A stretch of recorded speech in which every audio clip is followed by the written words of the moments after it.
Very good afternoon to all of you present here. And a very warm welcome to you, Ehsaan, Thank you. taking out time from your schedule. We were just discussing that you were in the US for the last 2 weeks, and you could spare time and pack your bags and visit Varanasi and enthrall the audience. An hour earlier, and the kids were all gaga over. Glad to see that. Yeah, absolutely. And I have not seen so much excitement, in the school for a really, really long time. So a big thank you for taking out time, speaking to the kids, performing for them, and the next half an hour, we will like to understand you as a person. Sure. We would love to understand your journey of growing up, your journey of music, and how things have impacted your life growing up, and how you have become the musical maestro that you are today, and how can we uncover some secrets from there and maybe share with our parents, our teachers, and how we can engineer that in our students here at DPS Varanasi. Well, actually, I grew up in Bombay, and actually, family of architects. I come from a family of architects. My father was a very famous architect, and he designed the first skyscraper in India, which was a very, very maverick thing to do at the time. And unfortunately, he passed away when I was 5 years old. And then, actually, as growing up, I was always exposed to music because my mother played music on the radio all the time.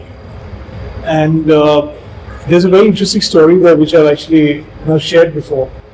But this is a very magical thing that happened with me. There's certain songs that I used to listen to when I was a child, and I used to feel a feeling of elation, which was unreal. It was magical. I feel like I'm floating away. And years later, when we were doing Dil Chahta Hai, I was driving to the studio in the afternoon. And at that time, the FM channels like Radio Mirchi and whatever, this used to only come in the morning on Akashvani. There was an FM band on Akashvani, which only used to go out till about 2 o'clock, and then Akashvani used to take over. Mm-hmm. And they used to play different kinds of classical music, and there was a musical appreciation program which is on the radio, on the air, of different ragas.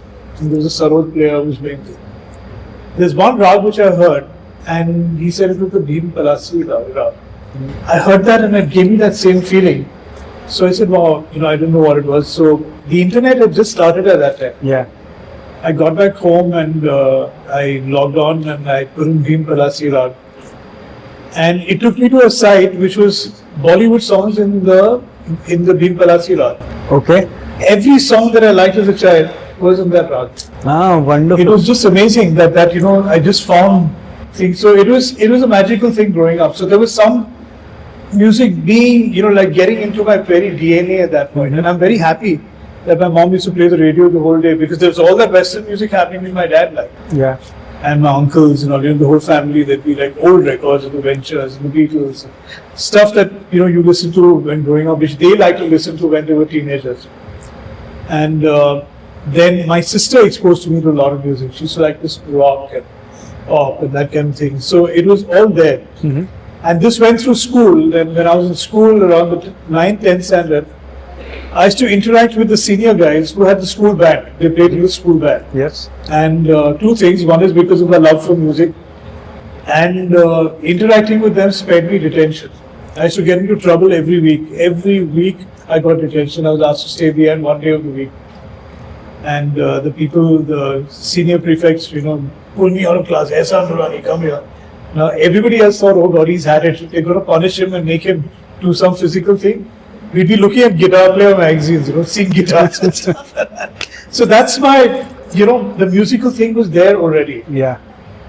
Then when I went to college, I used to, I'd already joined the band and used to rehearse with the band a lot. As a result of which I missed a lot of carriage, but please, that is not what you're supposed to do.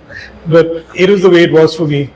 And got into playing with the band, started playing live. So there was a lot of that passion for music was building then. Where you want to play guitar the whole day. I used to study with my books in the front and the guitar in my lap. But I must say I did pretty well. Pretty okay. Actually not well, okay. And then when it came time for me to, when I was finishing my BCom, I wasn't really suited for that. I'm not going to be a businessman. If I run a business, it will probably shut down. I can't be an accountant because I'll get kicked out of the accounting agency. So my uncle, who was my father's brother, who himself wanted to be a writer. He wanted to write books. He wanted to go and live in the south of France and be an author. He couldn't do it because my father died and he had to take over the architectural business. So he told me, why don't you go and study music? And I was say that what is the security in studying music? So his words were very true. He says there's no security in anything you do. You may go and study medicine, you may go and study business management, anything you want. There's no security that you're going to... Security, maybe you get a job, but there's no security that you're going to be happy doing it. So you do something that really makes you happy and it's your passion. So there was him and there was my mother's father, who was my grandfather, who were going to jointly pay for my studies. So the big question was to approach my grandfather, the traditional man. And I went and met him and I told him what I wanted to do and everything. And he said that, I don't understand what you're doing. It's not in my vision. Because I know this, I know doctors and I know engineer, that kind of thing. But whatever you do, just make a good success of it. That is all I needed to know. Yeah. And I went to study music after that. Beautiful. So we've been talking, since morning, since you've arrived, and whatever you've shared have all been like words of wisdom, and I've really noted down many things that you've talked about. So to the audience, we are going to pass around some sticky notes, okay? And if you have a question, please write that question, and in the last 10 to 15 minutes, we'll take up those questions from you. Please write your name and write a question that you might have, and we'll try and take that question up. And for the next 20 minutes, we are going to deep dive more about how. So Ehsaan, to you, when was the first time that you had a guitar, and would you like to share a story about that with us? Well, actually, there was a friend of mine who was from school. He was Alan. He was 2 years senior to me. He lived 2 buildings down, and we used to walk to school together. He was the son of a very famous commentator, radio commentator called Hamid Sayani. Okay. Whose brother was Amin Sayani, who died recently. And so he was into music and surrounded with music all the time. He played guitar. And I went to his place once and he pulled out his guitar and he started playing a song by the Beatles called Here Comes the Sun. When I heard that, I just felt like this is the instrument I wanted to play. So he had an old guitar which he gave me. And I took that, and the strings were so high on the guitar that you could grate carrots on it if you wanted. So difficult to play. Yeah. But that was my first guitar. But it was with a passion. I played it the whole day. Wake up in the morning, breakfast table, you're eating it, I'd be playing guitar, and it was just that all the time. Yeah. So that was when I really found my calling for the instrument.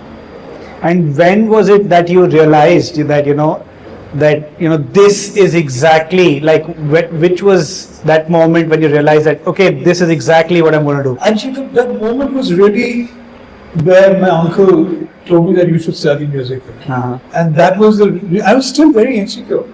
I said, I'm going to America to study music. What am I going to do? Because that time, it's not like now, where you've got all these big artists who are performing every day, and Arijit Singh and Niti Mohan, who you can pay for and make a living and that kind of thing.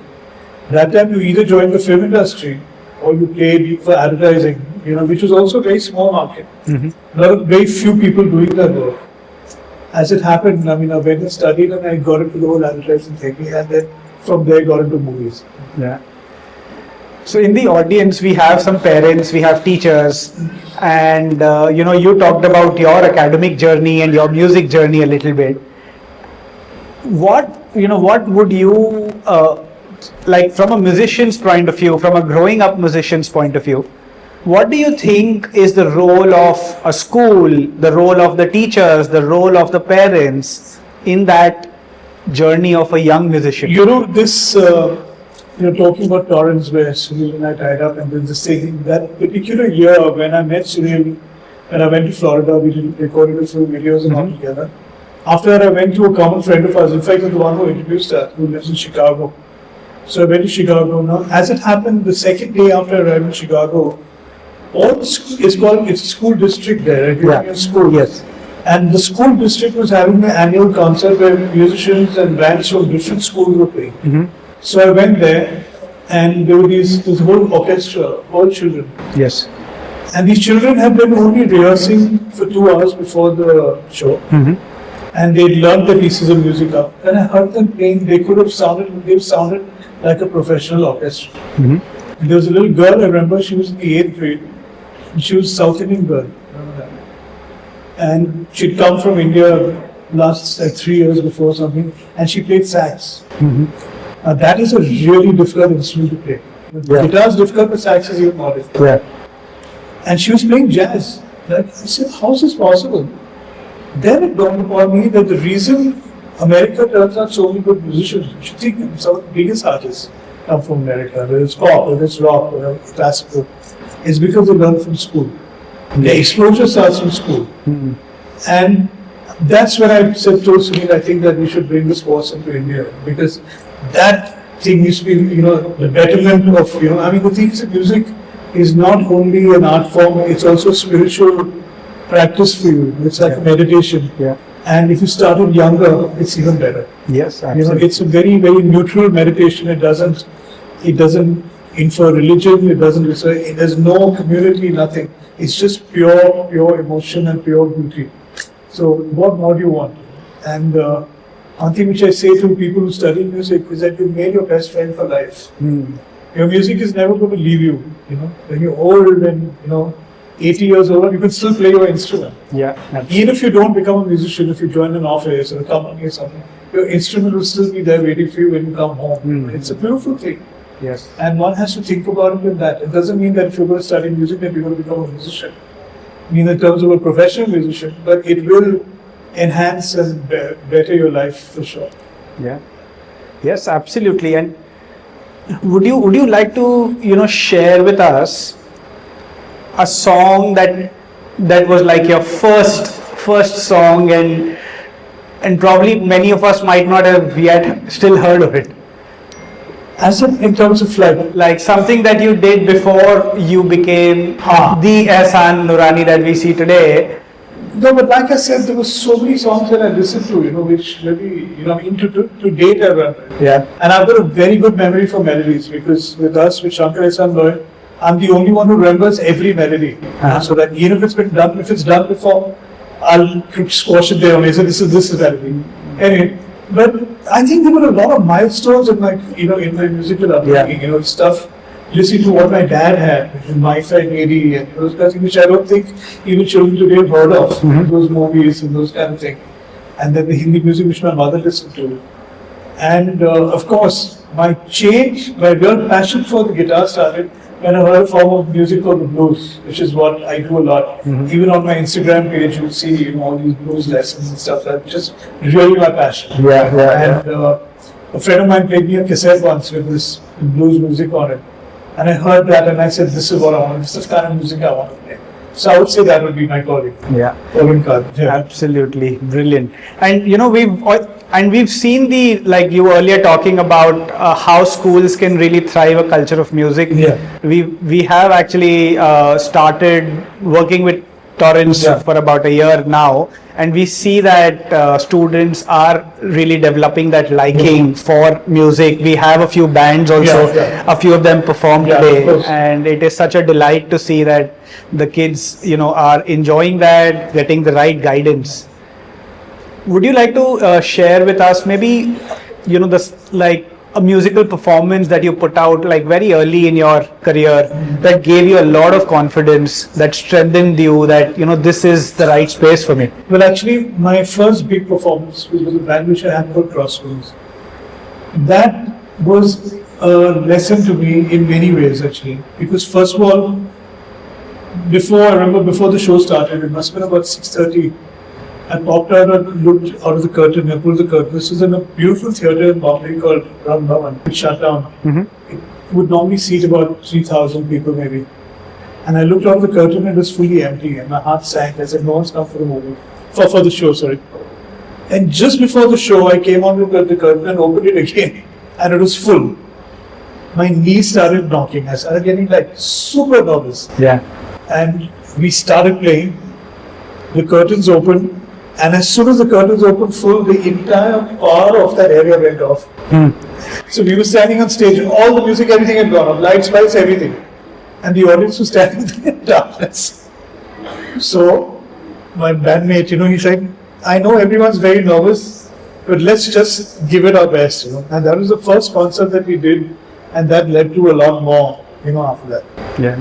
Another very, very memorable concert of mine, which I'll never forget, was we were performing in Pune as Shankar, Ehsaan Noorani. And it was November, I remember. And we were on stage, we started playing. We reached the fifth song, and it started pouring with rain. So all the equipment, everything had to be taken off stage. We had to be taken, we became short circuit, and there was a big problem. So there's a little covered area which is just off the stage, so we were standing there and it was pouring away. So we said we'll wait for the rain, then we'll go to our cars and leave. So the rain stopped. He went and looked, there was 5,000 people still waiting there, that much water. They were standing in the water and they were just standing there. Shankar said, now what do I do? So he spoke to the engineer, says, can you put the speakers on? Can you take one mic? So he took a mic and three of us went on stage and only he started singing.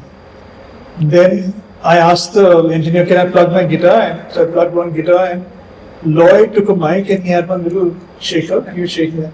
We did the entire concert with just three of us on stage with 5,000 people standing in this water. And it was one of the best concerts that we had. Yeah, amazing. I think, that was a truly, truly amazing experience. and that is something that really defines what your trio of Shankar, Ehsaan, Loy has really contributed to the music industry. And the thing is, it also teaches you that there's no excuses. Yeah. You can make a million excuses, but if you want to just move on, you got to do it how it is. Yes. And when it is, how it is right then. Brilliant. And at our school, there's something that we talk about, which is the success mindset. And I think this is exactly what this is like. Without any excuses, you've got to deal with the situation at hand. I would love to know, for everybody who is so successful, there are always situations where you have faced those moments of self-doubt, anxiety, where you face moments that, okay, what's going to happen next? And the way you deal with those moments is actually that defines who you become as an individual. What would be that one moment for you where you feel really changed your life the way you But can? actually, I would say right at the beginning of our career, we did a film called Gus, which was supposed to be directed by Mukul Anand, and he passed away. That was our introduction into the film industry. One of the biggest films that was going to be made, and the director died. Mm-hmm. So we said, forget it, we don't want to, we better, maybe the industry is not for us. But then the producers called up and said that we want to release one of the album of the song, because they're very good songs. And there's a song that we did called Sabse Aage Ho Gaye, which people may have heard. That song was released on video, and boom, our life changed. It was the first time that we said that, maybe we should continue doing this. That was a life changer for us. Isn't it? I think that is a song that everybody remembers, right?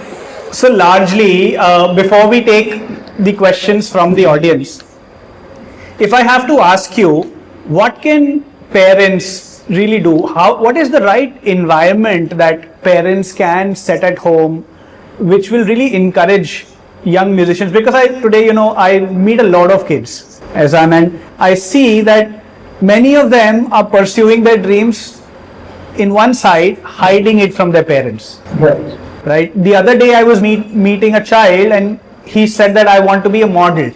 Okay. But I asked him that whether your parents know about it. And he said, no, I'm going to do it after I'm 18 because then nobody can question me. And the same thing exists for children pursuing music. I also see that in schools, when children really take it up seriously and then want to go to the next level, educators, all of us, even me included, right? We question them, we don't provide them we're not able to provide them the right environment, the right space. What do you think how should we start thinking for developing the young musicians of India? See, the thing is, it's a kind of difficult question to answer because it really is also dependent on the parents' passion. Yeah. I mean, the passion for music, for the arts, and things like that. You cannot force anyone to do anything. Yeah. I mean, you can. Kids will bend and do what you want to do, but are they really going to be happy doing it? And I've seen a lot of people who've been very unhappy. Who's saying, I've got friends of mine. I've got a friend of mine who's studied genetics and he's become a recording engineer. I've got another friend of mine who studied business management in Manila. Today he's a keyboard programmer. So, you cannot keep that away. Whatever you try, you cannot keep that away, it's going to catch up with them at some stage.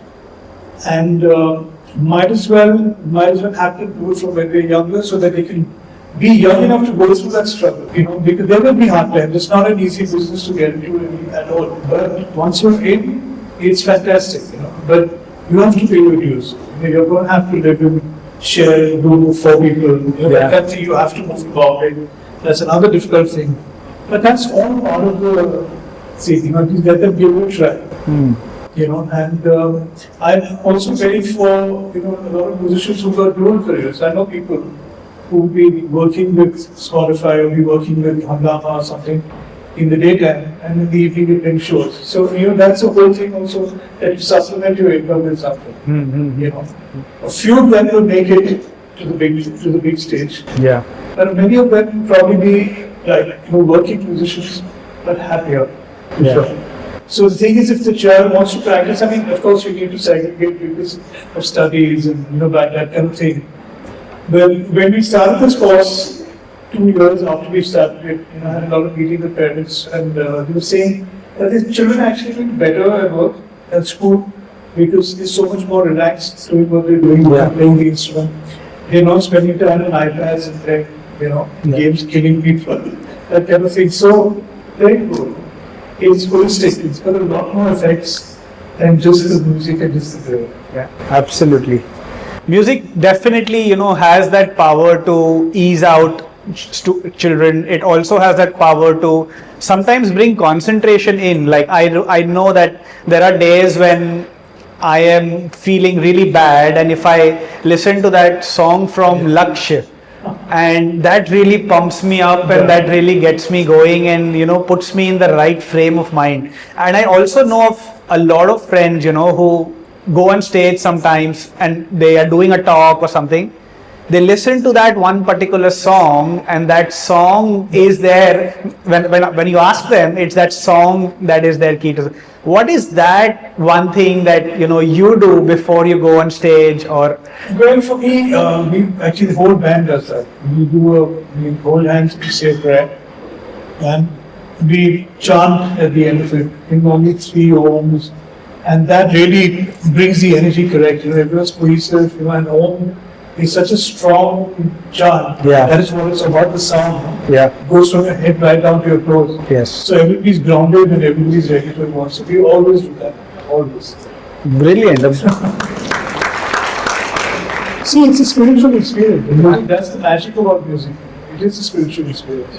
So what you're experiencing from listening to that song by Laksh is doing. In fact, I'll tell you a very interesting story. We performed for a big conference of psychologists in Chennai. And after the show, 1 or 2 doctors came up to us saying, what we take sometimes takes people, it takes us 3-4 years to cure somebody or to heal somebody. So you have done that in 10 seconds. Absolutely. We were in one of our campuses. We are currently doing a study with a drummer, and we are working with about 20 kids and just trying to explore how music is helping those kids learn better. And this is absolutely so true, that the power of music, the power that it has to really heal people. And to the audience, I would like to share, from today morning, I've been having a lot of discussions with Ehsaan, and something that he shared, and it really resonated with me, and I would love, Ehsaan, for you to share that, is how you believe that the universe really orchestrates everything for you. And I would, because that is something that I truly believe, and as an educational leader, I regularly talk to my team that, leave everything to the universe and just put out and try and put out a good thought. And if it is bound to happen, it will happen. And would love to hear how things have unfolded for you. The thing is that there's a million things that will hold you back. I myself suffer from anxiety and stuff. Something that you've got to be real. I'm not superhuman, but I know that power of the music that heals me. So, you have to create that environment for yourself, and move ahead on that kind of a path. So, and you've got to know that, like I said, the universe is there, it will take you in the right direction, and I believe that. Because a lot of people, especially, I do follow Buddhist teachings, and I'm like a multi-religious kind of person. I like to take the best of all of them. And each one said, including the Buddha, that this will pass. Yeah, this too will pass. Do not think that anything is the biggest problem in the world. And according to like Advanced Yogananda, he's saying the universe will not give you more than you can handle. Yeah. It's not possible. Yes. The thing is, you got to see your personality and how weak or how strong you are. But that belief is what will push you forward. You believe that, okay, this is okay, it'll be over. And then you'll carry on. Yeah. Like that show which we played, Great Started Rating. It could have been the end of the show, but you move a little forward and it works out. Yeah. You just have to take that first step. You have to take that first step and know that, there's something in store. Brilliant. A big round of applause for Ehsaan. And so I'll take maybe 2 questions from the audience. All right. So Aryaman Srivastav says, sir, what's the most challenging thing in composing music for a diverse audience? You go all across the world, and how are you thinking when you're composing a music? Actually, what happens is that you're composing, and of course, they will keep the audience in mind, but you're composing for the film in our case. So, how that film then translates to the other audiences is very important. A lot of our best music has gone down in bad films. Mm-hmm. We did a film called Chandni Chowk to China, which had a song called Tere Naina, which today even plays on FM every day. It's a beautiful song, but lost in a bad film. So the thing is that when people listen to that song, I've had, or let's say Kajari for example, Pandit Jasraj called up Shankar and says how much he loves the song. So you don't know what you're composing. So that Kajari can be a Kavani, it can be a pop song, it can be a dance song, you can categorize it into anything that you want. Yeah. But for someone like him to appreciate it, it just shows how diverse the music is. Yeah. Brilliant. So you don't target specific audiences, you target good music. Actually, that's what you think. And good music will be loved by all. Yeah. A good melody is a good melody. And you can't hide it from anybody. So what you're also saying is that you focus on the process of making amazing music. Yeah, don't think about what's going to happen. It's a very spontaneous thing. You're in the moment, stay in the moment. Then we've had so many flops. How many of our movies are flopped?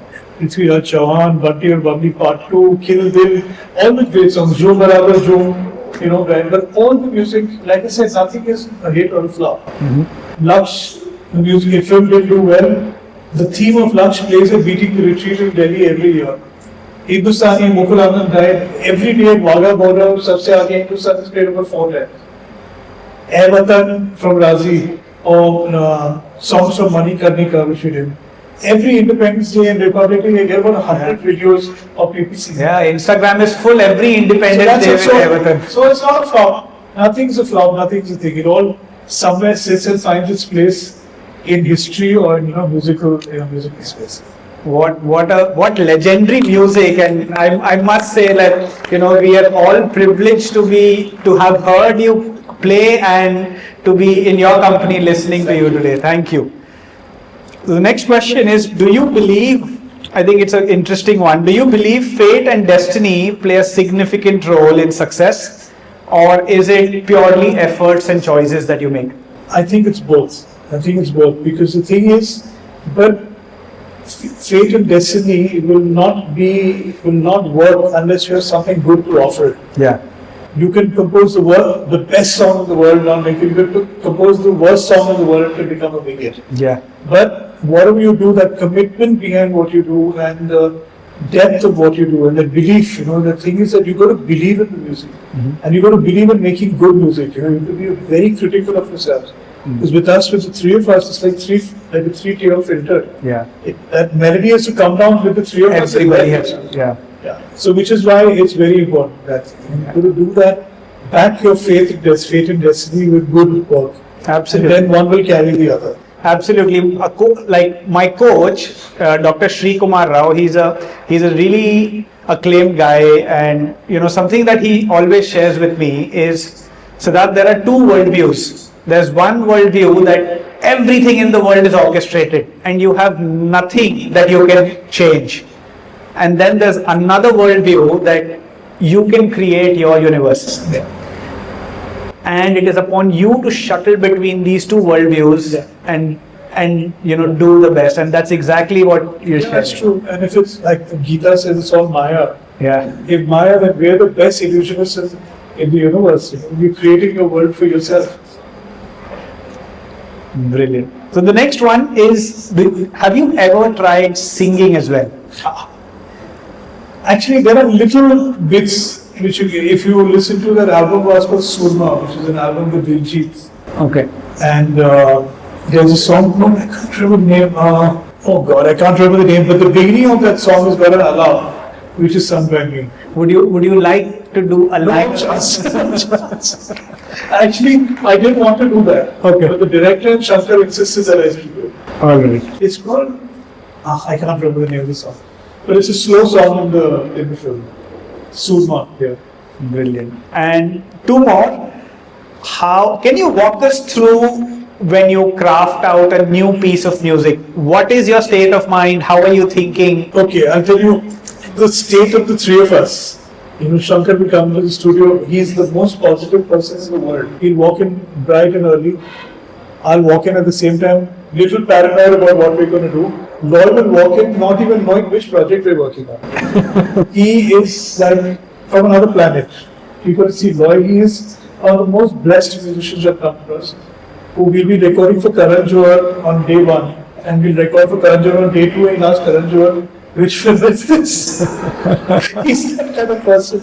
He's very, very funny. He's very, very funny. And mixes up names of films. He was mixing up between Singh is King and My Name is Khan. And he told somebody that we're working on a film called My Name is Singh. So that's the headspace, that's what three of us are like completely different directions. Then we just start with a blank slate. We have a computer running that's recording everything that we're doing. We all three have our workstation. I may play guitar, Lloyd will play keyboard, or I may play a little bit of keyboards. Put a little idea down, and from that idea it starts growing. And the thing is that nothing gets rejected. It's not rejected in the sense that it's bad. Maybe it doesn't work for what we do, what we're doing, but little ideas, and then we craft it together, and the song happens. Like the song Kalvano took us 6 minutes to compose. Wow. 6 minutes, the entire song was ready. For Dil Jata Hai, we went to this hill station called Khandala outside Bombay, and the idea was to be there for at least 2 weeks, compose the music. We went on the Sunday, we came back on Wednesday night with all the songs composed, lyrics written on. Javed Sahib had written the lyrics for the 3 songs, all the songs we came back. So, it's a magical thing. It just comes instantaneous. Sometimes there's a song like from Kabhi Alvida Na Kehna, there's a song called Where's the Party Tonight? Yeah. Which is a simple song, which when you think of a dance song. That took us 3 weeks to compose. Yeah, it just couldn't get it. It was just not falling into place. Not sounding good. Finally it happened. But it got some amazing, peppy and catchy music. Like Senor Bieber from Zindagi Na Milegi Dobara is a combination of 3 songs. Yeah. We composed 3 songs, and this one was good, but that was bad, this was bad, that was good. So we took one part from one song, second part from the second song, third part of the song, joined it all together and became the one song. Brilliant. And the last question for today, I think this might just not apply, but I'm going to ask because I would love to know if there is one. On which part of your career did you really struggle? Was there any struggle in your career, or it just breezed through? Well, actually, we've been really lucky, so that we've not had to struggle because the work has come just because of the quality of our work. But initially, when we started doing movies, and like say when Laksh we thought after Dil Chahta Hai Love should be a big hit because it's the same director and famous actor Hrithik Roshan. When that flopped, it was very, very disappointing. But then, like Shankar said, forget it. It's gone. It's over. Let's look for tomorrow and see what's happening. So that you do feel disappointed, but over time you realize, like I said, nothing is a flop. Yeah. So it's all there. It's all good music for people to listen to for posterity. So what is a hit? What's a flop? So you've got to take it that it's all good. And if it's all good, you're happy. So, two quick questions. Which is your favorite song? I would say my favorite song is Kal Ho Na Ho. Kal Ho Na Ho. That is a magical song. And in fact, there was a magazine, I think India Today or Outlook or one of these magazines did a research on the top 300 songs, the top 100 songs in Bollywood. First two songs were by Madan Mohan, I mean, excellent. Third song was Kal Ho Na Ho. Kal Ho Na Ho. That is not bad. Among an audience of a billion people, research people. Last one, 3 things that you think parents can do to encourage children pursue music at the highest level. One thing is definitely the support. Second thing would be, without being regimental about it, expose them to different kinds of music. Encourage listening to, maybe you play old music, old film music. It's all very beautiful. You listen to that. And the third one, I mean, if they want to study and take it further, after a lot of questioning, and if they're sure about it, then just encourage that. That's it. Actually, main thing is the encouragement and the support. That's what I got from my parents, and that helped me a lot. Thank you, Ehsaan, for your time today and sharing your wisdom with all of us. A big round of applause for Ehsaan and the legend that he is. Thank you.